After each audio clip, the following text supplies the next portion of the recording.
Assalamualaikum warahmatullahi wabarakatuh.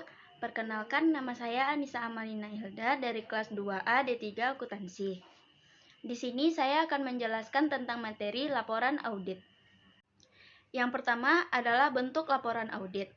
Bentuk laporan audit ini terbagi menjadi dua. Yang pertama, laporan berbentuk standar, dan yang kedua, laporan yang menyimpang dari bentuk standar. Yang pertama adalah laporan bentuk standar. Laporan bentuk standar adalah bentuk laporan audit yang paling umum yang dibuat dengan pendapat wajar tanpa pengecualian. Yang kedua, laporan yang menyimpang dari bentuk standar. Laporan yang menyimpang dari bentuk laporan standar ini terbagi menjadi tiga. Yang pertama, kondisi dan pembatasan lingkup audit. Yang kedua, laporan keuangan tidak disajikan sesuai dengan prinsip akuntansi yang berlaku umum di Indonesia. Dan yang ketiga adalah auditor tindak independen. Yang kedua, opini audit dan jenis opini. Opini audit adalah pendapat auditor terhadap kewajiban laporan keuangan dari entitas yang telah diaudit. Jenis-jenis opini audit. Yang pertama, pendapat wajar tanpa pengecualian.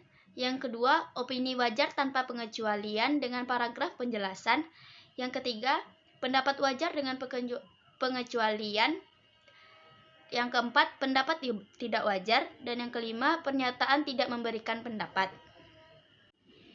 Yang ketiga, kita membahas tentang salah saji, kekeliruan, dan ketidakberesan.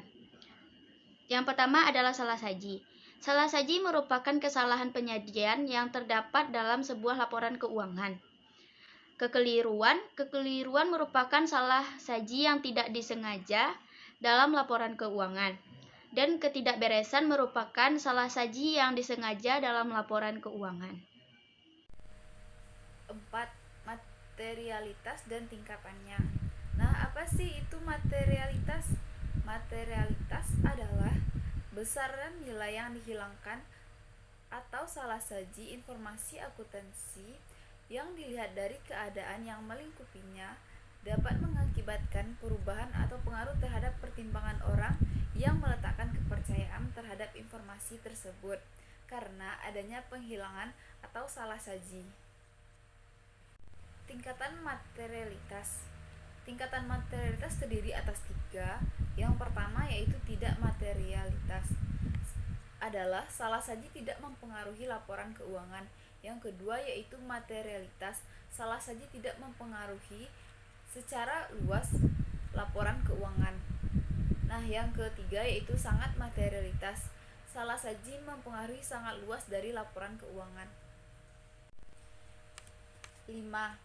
Hubungan materialitas dengan opini audit.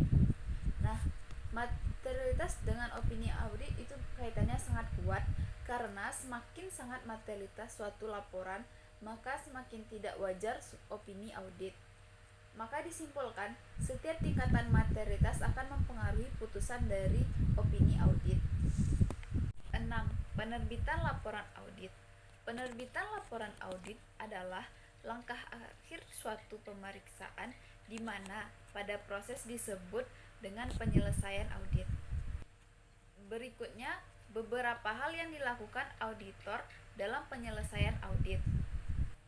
Yang pertama yaitu penelaahan terhadap adanya kewajiban-kewajiban yang bersyarat atau disebut dengan contingent liabilities.